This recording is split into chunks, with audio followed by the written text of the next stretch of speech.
putting salt in avocado. I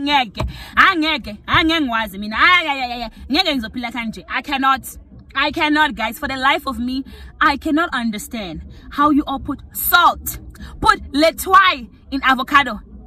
Like what is this? South Africans and salt. In peanuts, they put salt. In boiled corn, they put salt. In avocado, they put salt. Like, your taste, this thing that you taste things, what? Is really or what? Is it dead? Like, I don't understand. Oh my God. You are the someone I've been trying to meet. San Bonone, Ninjone. Nyapila na igamla Geraldine Gibu wa Njerka San Bonani Nyatamaguti Nyapila. Welcome to the channel. If you're new, special welcome to you. And if you're old, thank you so much for coming back. Waiting. All of you guys who have subscribed, I don't know the song that I want to sing for you guys. You know that song I say, go to share di di di di. Hey, di di di di di. Hey, di di di. You all are making my heart super happy. I'm like super happy for all my subscribers. Thank you guys so much. And to all of you who go further, go the extra mile to interact with me in the comment section, I appreciate you guys so much.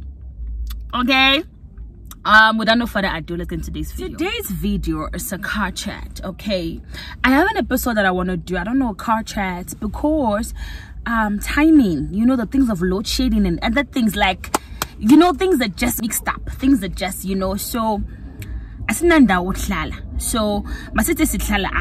sit here for now and let's discuss what we gotta discuss, because these things are there, she's someone, and I cannot keep it anymore. Like, these are not like really culture shocks anymore, because I think we've moved past the culture shocks, but these are things that had me like, wow, really? Okay. So today we're gonna be talking about things that I never saw until I came to South Africa. Not that I've been to like a lot of countries or I've been to a lot of places, but in my mind, I thought that because we're all in Africa, some things should be the same. We should almost have the same things, but no, we're not. We don't have the same things. So without no further ado, the very first thing on my list, which I saw in South Africa that I'd never seen, especially in my country, Cameroon, was the fact that your ID lost you a lifetime. What the hell? Like, what's going on? Where's the galeni?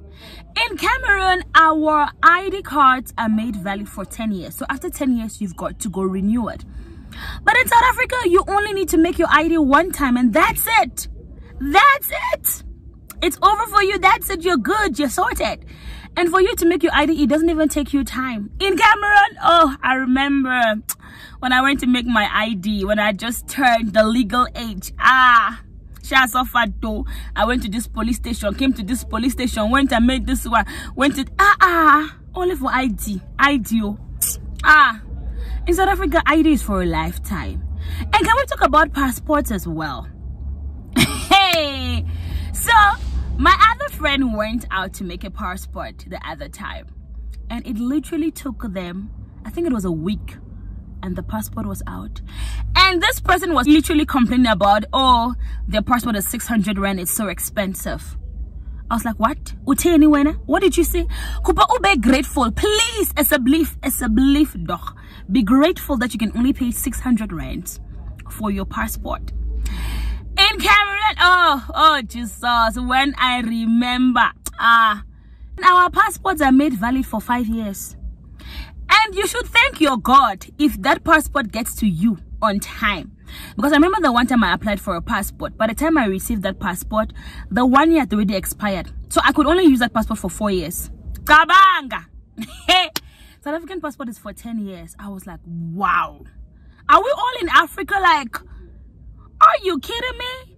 And like, I was so wildly shocked. Like, how do you all get to a point where your ID, you only get to do it one time? Your passport, you only get to do after 10 years? And it's like, I can't say it's affordable, but it is affordable. It's not too expensive. In Cameroon, oh, you need to know somebody that knows somebody that knows somebody that knows somebody that knows, for your passport to come out with ease. If I have connections, forget it. You think it's like you're getting a job, but you're only getting a passport. Kabanga. Hey, oh my God. Then the second thing that, I never saw until I came to South Africa was people going out with their breasts. I'm talking females walking around in the city. I used to think that this thing was in the rural area until, mind you, I stay in Johannesburg, right? So it's a mixed motion of like the different cultures and all of these things.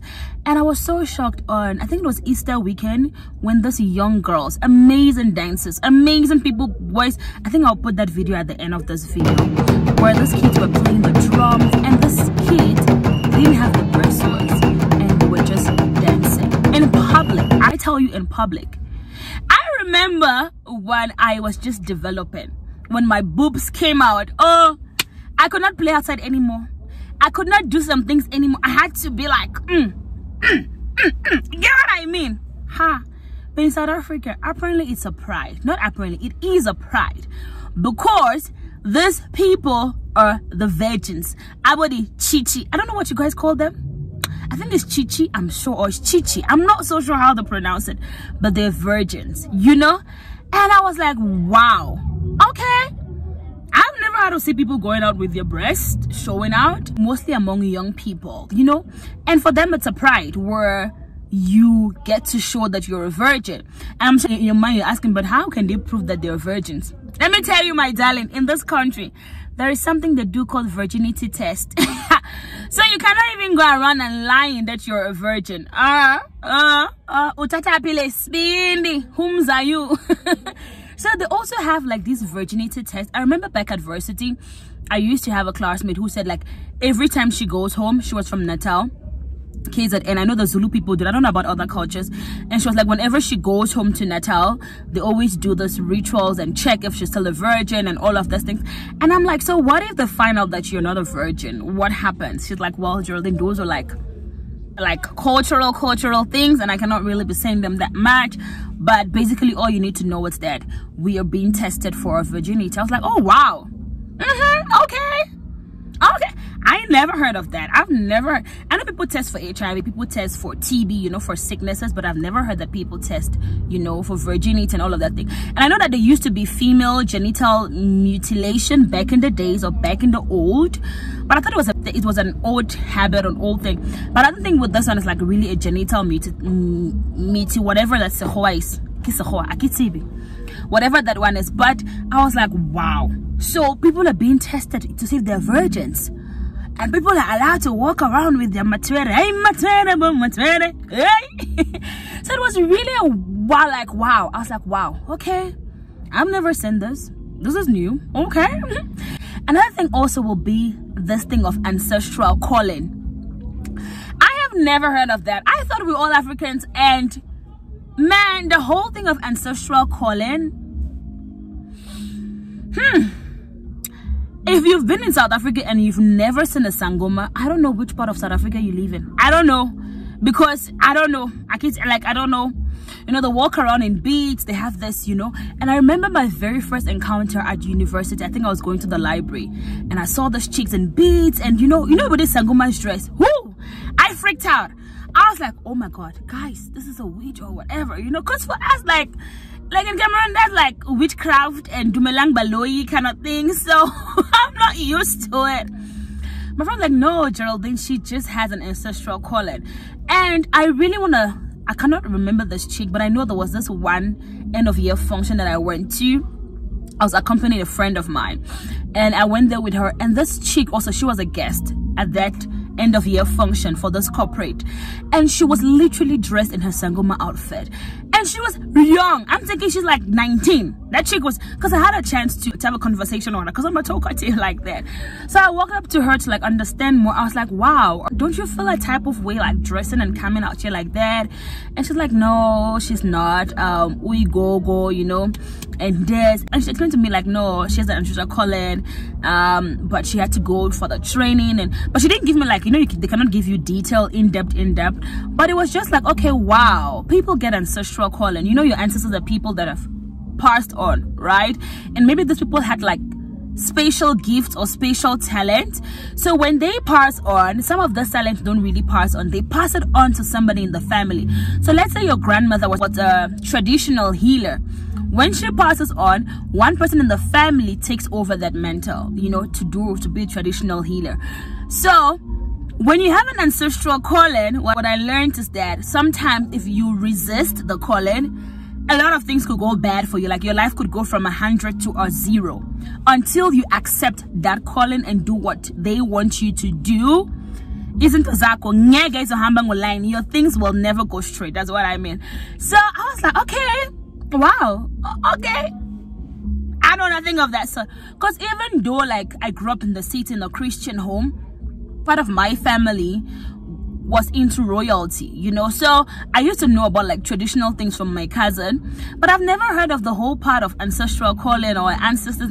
I've never heard of that. So when I came to Africa and I found out that people have ancestral callings, I was like, okay, all right, I think this is good, this is interesting. But the crazy part is that a lot of people have it, and now it's me wonder like, what's that gonna let me? And for me, what I used to know was that things of culture and tradition, they're very secret things.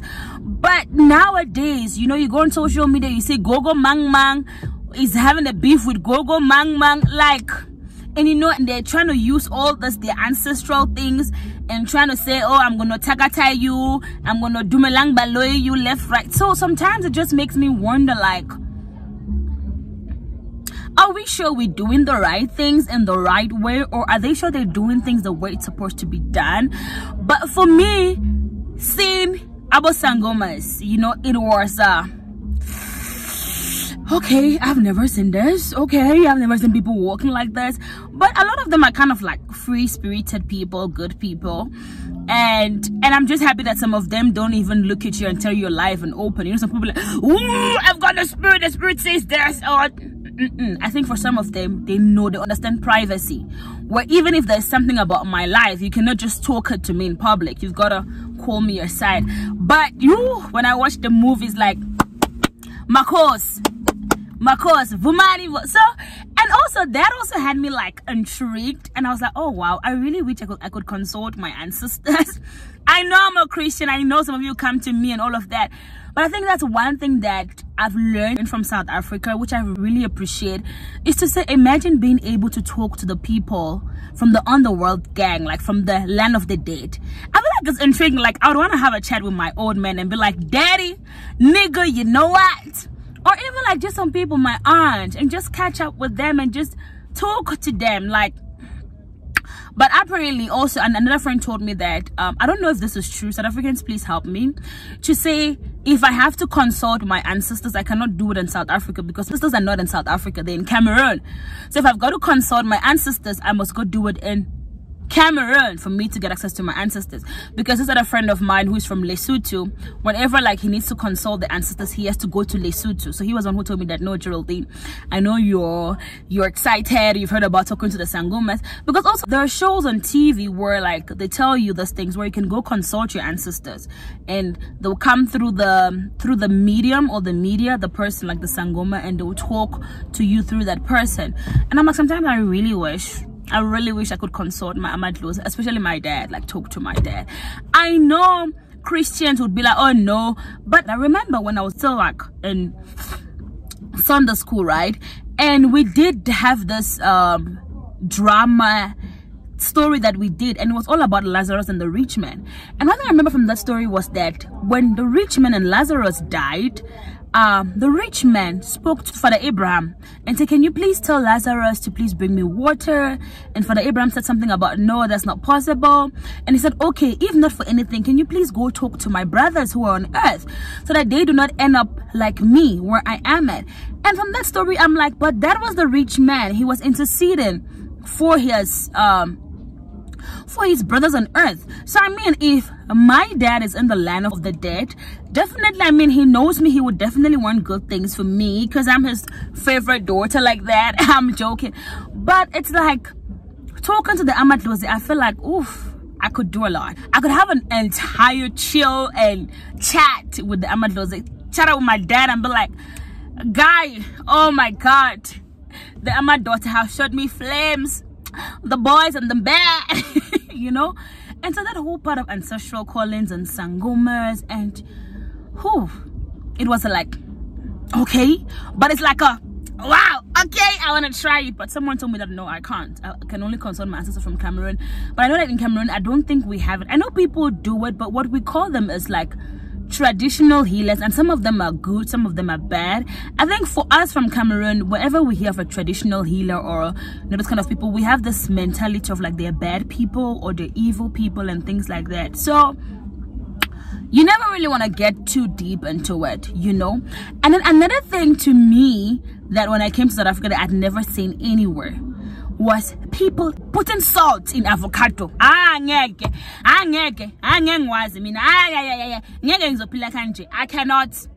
cannot, guys, for the life of me, I cannot understand how you all put salt, put letoy in avocado. Like what is this? South Africans and salt. In peanuts, they put salt. In boiled corn, they put salt. In avocado, they put salt. Like, your taste, this thing that you taste things, what? Is really or what? Is it dead? Like, I don't understand. Like, oh, like, I feel like because I love food, and my mom always say, like, you always make people think that you like food too much, like you eat too much. You just hype food too much, but you don't even eat. But I want to think that I love food, but I don't eat too much. I don't like in bit, right? And I'm thinking of doing an entire food shock about South Africa, like, because we go right to the quarters, we go right to the Mopani worms, we go right to the Muhodu, we go, yeah, it's a lot. My South African food experience is a lot. To the Chakalaka, it's a lot. It's a lot. Don't worry, I'll do another video of just my South African food shocks. But this one that I was like, how can you put salt in avocado now? How can you put salt in boiled peanuts? How can you put what did the avocado do? Like, oh God, guys, like that part of me, salt in avocado, I cannot. Salt in peanut, I cannot. Salt in boiled corn or boiled meat, I don't know how you call it, I cannot. I cannot, and I refuse to do it, and I'm not gonna do it. But that's it for this video. Those are just a couple of things that when I can, and I think like I just want to talk about them like in this separate video, because they were like, okay, oh, shocking, wow. It's like, okay, you guys, I thought we were all Africans. I thought we are all from the mama African land, but we are different, and there's a lot of difference. From going to be testing on virginity, I don't know, please let me know in any other African country if you guys also do this thing. Like, do you guys also have like virginity testing? Do you guys also have like the ancestral calling? Like, in your country, how long is your ID valid for? Is it for a lifetime, or is it for 10 years like us in Cameroon? And also your passport, how long is it valid for? Is it 5 years like us in Cameroon, or 10 years like SA? And how cheap is it, or how much does it cost you to actually do those things? And I think for an ID in South Africa, I don't think it's too expensive. I think it's very cheap. Cameroon, oh, you would think you're buying that ID. You would think you're not. Oh God, I'm not lashing my country, you know, but I feel like we can do better, especially in this item of passports and ID. We can do better. I don't understand why we're doing, ID to renew after 10 years. Why must we renew ID after 10 years? Are you guys scared that I will change nationality or what? Please, I don't understand. Government, or maybe someone in South Africa, explain to me maybe why people's government made you guys have an ID for a lifetime and a passport for 10 years, you know? Maybe, I don't know, you know? I'm just putting this out there. And why do you guys put salt in avocado? Why? Why are you guys doing those things? Why? You are now becoming like Ghanaians with ego. Ghanaians put egg in everything. They put egg here. Same as South Africans, they put salt. That's it all from me. Thank you guys so much for watching today's video. I'll see you guys in my next video. This is another episode of, you know, the car chat. Let's chat in the car, let's chat in the car, chat in the car, chat in the car, talk in the car. But definitely please subscribe, turn on your post notification. I'll see you guys in my next video. Continue to be the wonderful, amazing person that you are. I love you guys so much, so much, because you guys give me the boost, you guys give me the courage to keep on talking like this and doing what I love. I love being on YouTube. I love talking, you know. And thank you guys so much for making that dream or that vision a reality. I'm super grateful. Like, you all will not understand like how grateful I am for this platform and for you all watching and listening to me. So please let me know in the comment section what you think about today's content. Please, I look forward to interacting with each and every one of you. You know, tell me why is like, why do you put salt in avocado? Why is your passport valid for 10 years and not 5 years? I can understand the whole thing about virginity and all of that. So, and I know it goes with about the cows, the lobola, inkomo, and all of those things, you know. I'm trying, guys. Yes, I'm ashamed. Shame. I want to do a who shame for me because, guys, like, I'm doing the things that need to be done. Thank you guys so much. I had a blast shooting this video. I'm super happy. Have a blessed, I don't know, week, day, June, month, whatever, and I'll see you guys in my next video.